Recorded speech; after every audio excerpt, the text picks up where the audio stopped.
বড় পীর আব্দুল কাদের জিলানী মাহবুবে সুবহানী কুতুবে রব্বানী রাস্তা দিয়া চলতেছেন, একটা কুকুর সামনে দাঁড়ায় গেল। কুকুর ডাক দিয়া কয়, বড় পীর আমার কথার জবাব দিয়া তার উপরে যাও, বলো তুমি ভালো নাকি আমি কুকুর ভালো?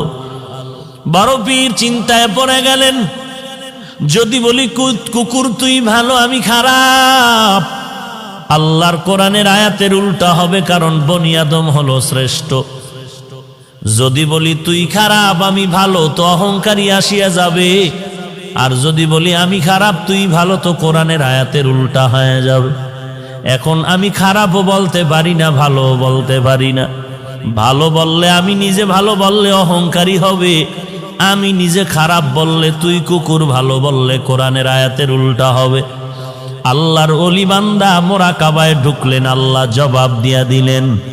এই জবাব পাইয়া ডাক দিয়া কয়, কুকুর কবরে যাওয়ার আগে আমি তোকে বলতে পারবো না আমি ভালো নাকি আমি খারাপ, কারণ আমাকে সবাই বড় পীর বলে ডাক দেয়, কিন্তু মরণের পরে আমার সামনে কিছু যাবে না।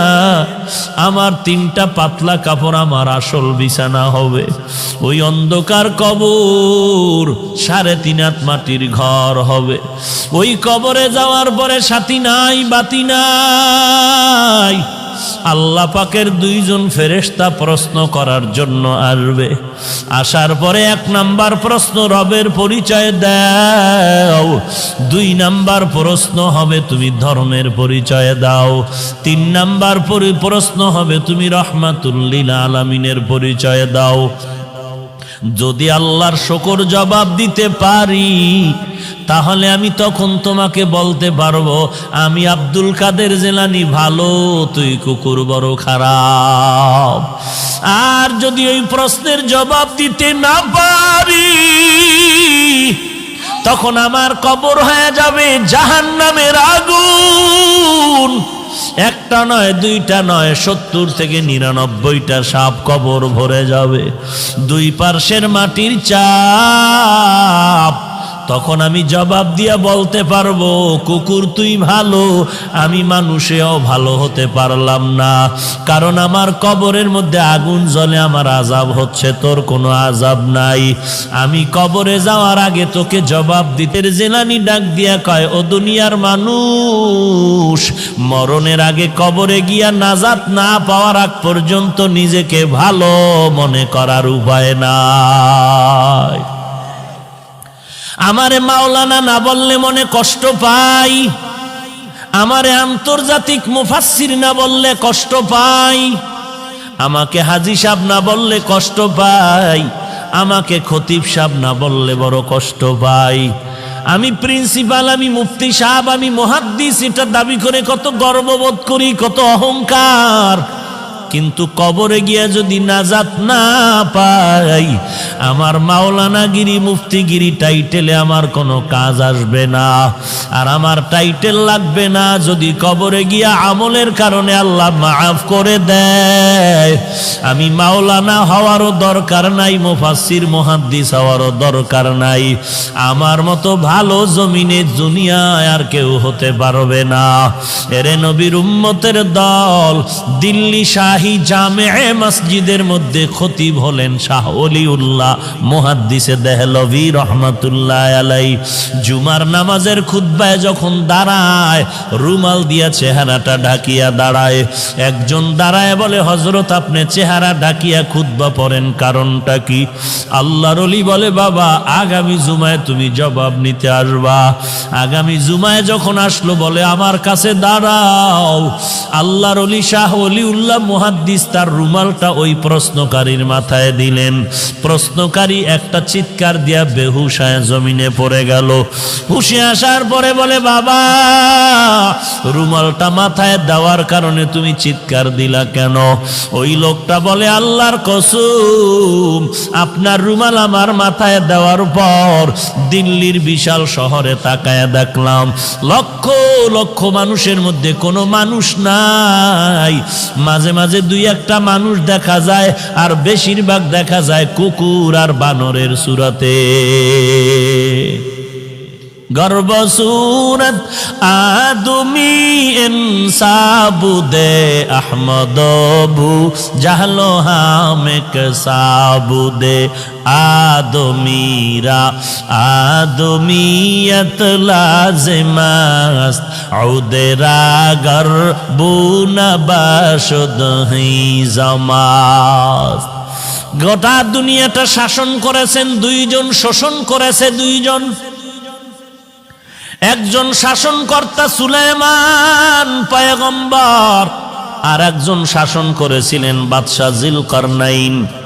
ইন্তেকালের আগে বাদশাহ যুলকারনাইন বললেন, মরার পরে জানাজা পড়াইয়া কাফনের ভেতর থেকে হাত দুইটা বের করে এলাকায় ঘুরায় ঘুরায় কবরে নিয়ে যাওয়া। যখন জানাজার পরে এমন করা হলো, দুনিয়াওয়ালারা কয়, দেখ দেখ, দুনিয়ার ক্ষমতা পাইয়াও লোভ এখনো সামলাইতে পারে না, মরার পরও আরো চায় আরো চায়। ইমানওয়ালা কয়, না রে বেয়াকুফ, না না, বাদশাহ যুলকারনাইন গোটা মানুষের সবক দিয়া গেল। আমি দুনিয়ার পুরা ক্ষমতা পাইয়াও আজ খালি হাতে কবরে যাইতেছি।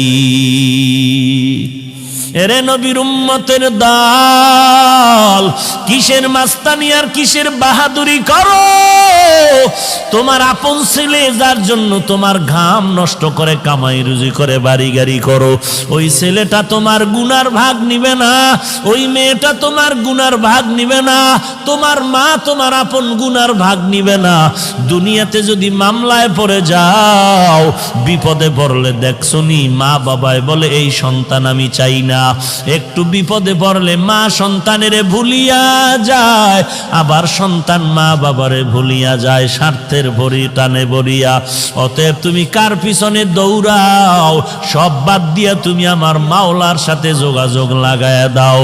আল্লাহকে ডাক দিয়া বলো, হে মালিক, দুনিয়াতে এই 70 বছর 60 বছর 40 বছর হায়াতে আমার প্রত্যেকটা সেকেন্ড আমি আমার দুনিয়ার লাইনে ব্যয় করলাম, বন্ধুর লাইনে ব্যয় করলাম, আমার খেলার মাঠের বন্ধুর পিছনে আড্ডা দিয়া সময় নষ্ট করলাম, লেখাপড়ার মাঠে আমার ছাত্র ভাই বোনের পেছনে সময় দিলাম, কর্মজীবনে আবার আমি টাকার পেছনে সময় দিলাম। আজান কানে আসছে মসজিদে যাই নাই, আলেম ওলামার মাইকির বয়ান আসছে বয়ানে যাই নাই, আল্লাহ ওয়ালারা ডাকছে আসো, মুয়াজ্জিন ডাকছে আসো, যাই নাই।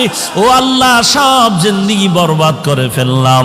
চোখ দুইটা বন্ধ করে তাকায় দেখি আমার আমল নামায় ভালো একটা নেক আমল নাই। ওরে বান্দা, আল্লাহ যদি জিজ্ঞাসা করে এমন একটা ওসিলা পেশ করো। আইয়ুব নবী এত বিছানায় অসুস্থ, সবাই পোকা পড়ার কারণে দুর্গন্ধে এলাকা ছাড়িয়া সবাই চলে যায়। আইয়ুব নবী এখন কাঁদতেছে, আল্লাহ সবাই আমারে ছাড়িয়া যায়, তুমি আমারে ছাড়িয়া দিও না রে আল্লাহ। এই কান্নার মধ্যে তাকায় দেখে অনেক বিবি তার ছিল, কয়েকজন বিবি আইসা বলে আমাদের তালাক দেন, আমরাও চলে যাব। আইয়ুব নবী কান্না করে বলে, বিবিরা যাও যাও, আমার জন্য আমার আল্লাহ হলেন যথেষ্ট। এইবার আইয়ুব নবী ভাঙ্গা দিল নিয়ে কান্না করে বলে, ও মালিক, আমার আদরের আপন বিবিরা পর্যন্ত আমাকে ছাড়িয়া সবাই চলিয়া যাইতেছে, তুমি আমাকে ফালাইয়া দিও না, মেহেরবানি করে তুমি আমাকে কবুল করিয়া নিও। হঠাৎ আইয়ুব নবী তাকায় দেখে পায়ের কিনারায় একমাত্র বিবি রহমা বয়া বয়া কান্না করে। আইয়ুব নবী ইশারা করে বলে, বিবি সবাই গেল, তুমি কেন যাও না? ইউসুফ নবীর কন্যা রহিমা, কিন্তু আসল নাম রহমা, তুমি যাও। বলে, না না, আমাকে যেতে বলবেন না পয়গম্বর। কারণটা কি? বলে, আমি আপনার খেদমতে আমার জীবনটা কাটায় দিতে চাই। কারণ কি? বলে, হাসরের ময়দান তো বড় কঠিন, একটা নেকের টানে মা বাবায় জাহান্নামে যাবে, ছেলে মেয়েরা জান্নাতে যাবে। একটা নেকের ব্যবধানে অনেক সময় ছাত্র জান্নাতে যাবে, ওস্তাদরা জাহান্নামে যাবে। একটা নেকের টানে বক্তা জাহান্নামে যাবে, শ্রোতারা জান্নাতে যাবে। একটা নেকের ব্যবধানে ইমাম সাহেব জাহান্নামে যাবে, মুক্তাদিরা জান্নাতে যাবে। একটা নেকের ব্যবধানে দেখা যাবে পীর সাহেব জাহান্নামে যায়, মুরিদেরা আমল করিয়া জান্নাতে যায়। এরে নবীর উম্মতের দল, রহমা নামের বিবি কান্না করে বলেন, ওই হাসরের ময়দান এমন একটা ভয়ঙ্কর ঘর, একটা জায়গা, সূর্য মাথার উপরে নেমে আসবে, সূর্যের তাপে জমিনটা তামা হয়ে যাবে। ওদিকে জাহান্নামের আওয়াজ, ওদিকে আমার আল্লাহ তাআলার কুদরতের আওয়াজ। ওয়ামতাজুল ইয়াউমা আইয়ুহাল মুজরিমুন, এরে গুনাহগারের দল, নেককারদের থেকে তোরা আলাদা হয়ে যা। জাহান্নাম চিৎকার দিয়ে বলবে, রে মালিক, গুনাহগারগুলো সব আমার পেটের মধ্যে দিয়া দাও রে আল্লাহ। সূর্যের তাপে মানুষের গুনাহগারের মাথার মগজগুলো টাস টাস করে ফেটে যাবে, পায়খানার রাস্তা দিয়া পেটের নাড়ি বুড়িগুলো পড়িয়া যাইবে। এমন কান্নার আওয়াজ, জাহান্নামের আওয়াজে হাসরের ময়দানটা থরথর করে কাঁপা শুরু হয়ে যাবে। ওরে নবীরা পর্যন্ত কান্নার আওয়াজ, শুধুমাত্র তোমার আমার নবী সিজদায় পড়ে কাঁদবেন, আল্লাহ জাহান্নামের ফিরাও, আমার একটা উম্মত যেন জাহান্নামে না যায়, আমার একটা উম্মত জাহান্নামে গেলে আমি নবী জান্নাতে যাব না। আল্লাহ বলবেন, নবী আপনি কাঁদবেন না, আপনি চিনিয়া চিনিয়া বাছাই করে করে আপনার উম্মতের জান্নাতে নেওয়ার চেষ্টা করেন। এরে নবীর উম্মতের দল, আমার নবী উম্মতের কেমনে চিনবেন? আম্মা জান আয়েশা রাদিয়াল্লাহু আনহা বলেন, কোটি কোটি মানুষের মধ্যে উম্মতের চিনবেন কি করে? আল্লাহর নবী বলেন, হে আয়েশা, বড় গাভীর পাল, গরুর পাল, বকরির পাল, ওই বকরির পালের মধ্যে যদি কোনো বকরির কপালে চাঁদের সাদা চিহ্ন থাকে, এটা চিনা কেমন কঠিন? বলে অনেক সহজ। বলে হাসরের কোটি কোটি মানুষের মধ্যে আমার যারা আসল উম্মত, ওযু বানাইয়া 5 বেলার নামাজ পড়বে, আমি নবী তাকায় দেখব ওযুর অঙ্গগুলো তাদের নূরের আলোতে ঝলমল ঝলমল করতে থাকবে। আমি নবী বাছাই করে করে জান্নাতের ময়দানে নিয়ে যাব। রহিমা কান্না করে বলে, পয়গম্বর, হাসরের দিন যদি আল্লাহ আমি রহিমাকে ডাকিয়া বলে, এমন কোন আমল নিয়ে আসছো নাকি যাতে করে তোমাকে মাফ করে দিব? ওই দিন যদি আমার কোনো আমল না পাই, আমি আল্লাহর কাছে দাঁড়ায় বলবো, হে মালিক, আমি একজন তোমার আদরের নবীর স্ত্রী, তুমি আমাকে উসিলায় মাফ করে দাও। আমার আল্লাহ নবীর মোহাব্বতে আমি রহিমাকেও মাফ করে দিতে পারেন। এরে পর্দার আড়ালের মা, আমি হাফিজুর রহমানের মা, মা তুমিও মা। মনটা কি চায় না একজন আলেমের মা হয়ে কবরে যাও, একজন হাফেজে কোরআনের মা হয়ে কবরে যাও। তুমি মরার পরে তোমার সন্তান জানাজা পড়াবে, তুমি মরার পরে তোমার সন্তান কবরে গিয়া কোরআন পড়ে দোয়া করবে। যদি এমনটাই চাও, স্বামীর খেদমত করো, সন্তানের কোরআনওয়ালা বানাও, আল্লাহর মোহাব্বত নিয়ে পর্দা করে চলো, আর আল্লাহর কাছে চোখের পানি ছেড়ে কান্না করো, আল্লাহ এমন সন্তানের মা বাবা বানায় দাও যেই সন্তান আমি মরার পরে জানাজার ইমাম হতে পারে। এরে যুবক, আল্লাহর কাছে তওবা কর। যৌবনের 3 ভাগের 2 ভাগ গুনাহের কাজে ব্যয় করছো, আর কয়দিন বাহাদুরি করবি? এখান থেকে ঘর পর্যন্ত যাওয়ার গ্যারান্টি তোর হাতের মধ্যে নাই। এরে যুবক, আমিও তো তোর মতো একটা যুবক সন্তান, তোর ডানে বামে তাকায়া দেখ, তোর মতো যুবক স্কুল কলেজে পড়ে নামাজ বাদ দেয় না, তুই কেন পারো না? তোর মতো যুবক র্যাব আর্মি পুলিশ বিডিআর চাকরি করে নামাজ বাদ দেয় না, তুমি কেন পারো না? তোমার মতো যুবক তাকায় দেখো, কৃষি কাজ করে, নদীতে কাজ করে, শ্রমিকের কাজ করে, নামাজ বাদ দেয় না, তুমি কেন পারো না? কয়দিন আর গুনার কাজ করবি রে বাবা?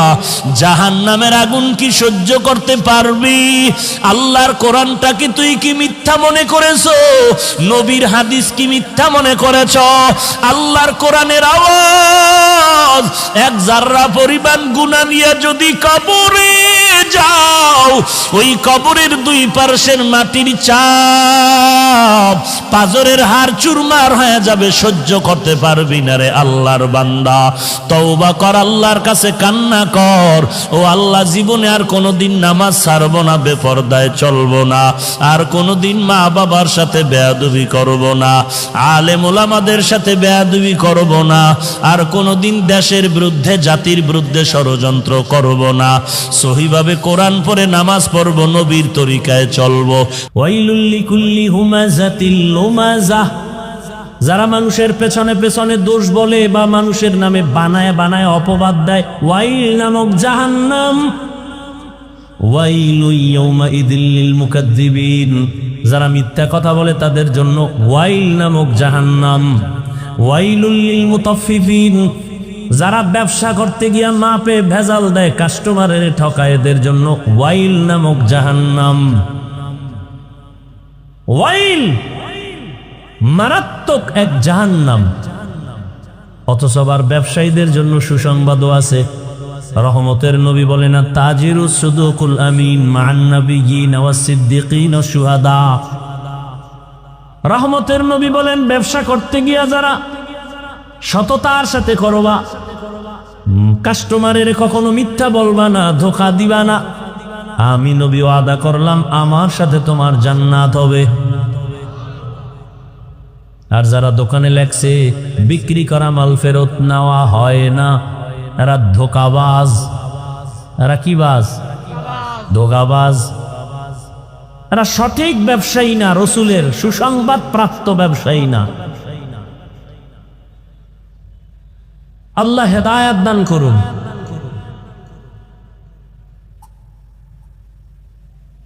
তো তাফাক্কুহ ফিদ্দিন, মিথ্যা কথা বলা হারাম, এটা সবাই জানি না, এরপরও বলি কেন? আমি হুজুরেও বলি, আপনিও বলেন।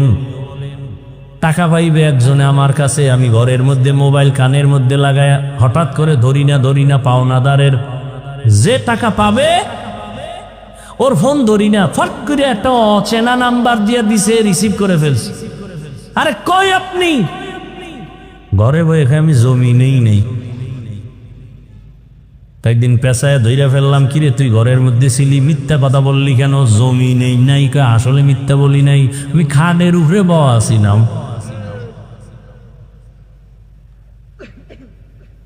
মিথ্যা বলি কেন?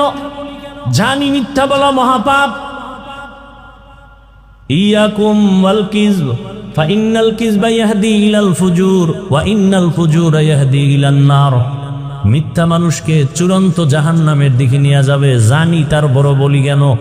কয় এলেম আছে কিন্তু তাফাক্কুহ ফিদ্দিন নাই, বুঝ আসে নাই যে মিথ্যা বললে আমার এখনো বিপদ হবে, পরেও বিপদ হবে। আল্লাহ আমার কথা শুনতেছেন, আমি যে বানায় বলতেছি, এই বুঝটা যখন এসে যাবে তখন বান্দা জেনারেল লাইনে তাকিয়েও মিথ্যা বলবে না। যখন বুঝ এসে যাবে, দাড়ি কাটলে আল্লাহ বেজার হবে, তখন বুঝটা আসা মাত্র সে জেনারেল লাইনে থাকলে আর দাড়ি কাটবে না। পর্দা করা ফরজ, এরপরও করি না কেন? বুঝ আসে নাই যে আমার বিপদ আসবে দুনিয়াতেই মরার পর। বুঝটা যখন এসে যাবে তখন বান্দা জেনারেল লাইনে থাইকাও পর্দা রক্ষা করে চলবে। আর এই বুঝটা যখন আসবে না, তখন আমি হুজুর হইয়াও মহিলারে নিয়া আড্ডা দিব, গল্প করব। আল্লাহ দিনের সহি সমাজ আমাদের দান করেন।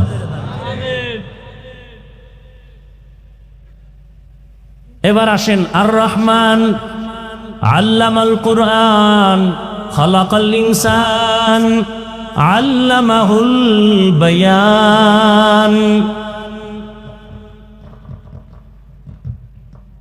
রহমান হলেন তিনি, কোরআন শিক্ষা দিলেন যিনি। রহমান হলেন তিনি, মানুষ সৃষ্টি করলেন যিনি। রহমান হলেন তিনি, বয়ান শিক্ষা দিলেন যিনি। এই কথাগুলোর ব্যাখ্যা দেওয়ার আগে আমি একটু হালকা ভূমিকা টানবো, এরপরে ব্যাখ্যায় ঢুকবো। উঠা বসা করবেন না, শুরুতেই বলছি।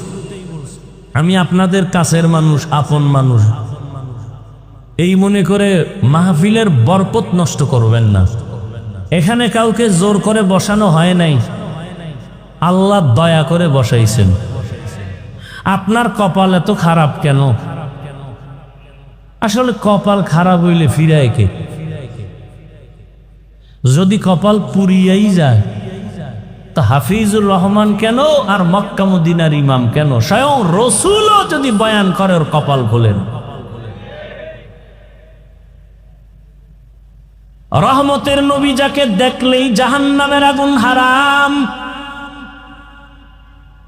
কেমন মায়ার নবী আমার, এক নজর দিবে পেটের ক্ষুধা নিবারণ হয়ে যাবে। কেমন রহমতের নবী আমার, যেই নবীর শরীর মোবারকে মশা মাছি পড়া হারাম। রহমতের নবী দিনের বেলা হাঁটেন, সূর্যের গরম নবীরে কষ্ট যেন না দেয়, মেঘের খণ্ড ছাতা হিসাবে ছায়া দিতেছে। রহমতের নবী যখন রাস্তা দিয়া চলেন, দুপার্শ্বের গাছ নত হইয়া রসুলকে সালাম দেয়। কেমন মায়ার নবী আমার, রহমতের নবী যেখানে কদম রাখেন ওই জায়গা থেকে দীর্ঘ বছর পর্যন্ত শুধু মিশকের ঘ্রাণ। আম্মা জান আয়েশা রাদিয়াল্লাহু আনহা বলেন, নবীর ঘাম আমি বোতলের মধ্যে ভরে রাখতাম আর আমরা আতর হিসাবে ব্যবহার করতাম। কেমন মায়ার নবী, যেই নবীকে দেখার জন্য গর্তের সাপ পাগল, গর্তের পিপিলিকা আল্লাহর কাছে আরজি পেশ করে রহমতের নবীর রওজা দেখবে। নুজহাতুল মাজালিস নামক কিতাবে ঘটনা আছে, সেই নবীকে মাছ দেখতে চায়, গাছ দেখতে চায়। যেই নবীকে দেখার জন্য কুল মখলুকত পাগল, কিন্তু কপাল কত খারাপ, সেই নবীকে টানা একবার আর দুইবার না 13 বছর দেখলো, নবীর বয়ান শুনলো, কিন্তু কপালে কালেমা আসলো না। 13 বছর বয়ান শুনছে, কাছে বসে রসুলকে দেখছে, কালেমা। এত বড় বেঈমানের নাম জানেননি? কি নাম? এর নাম কপাল। এর নাম কি? অন্যদিকে এক 27 বছরের যুবক তরবারি নিয়ে দৌড়ায় নবীকে জবাই করবে। কয় বছর? নবীকে জবাই করার জন্য তরবারি নিয়ে দৌড়ায়। রহমতের নবীকে একটা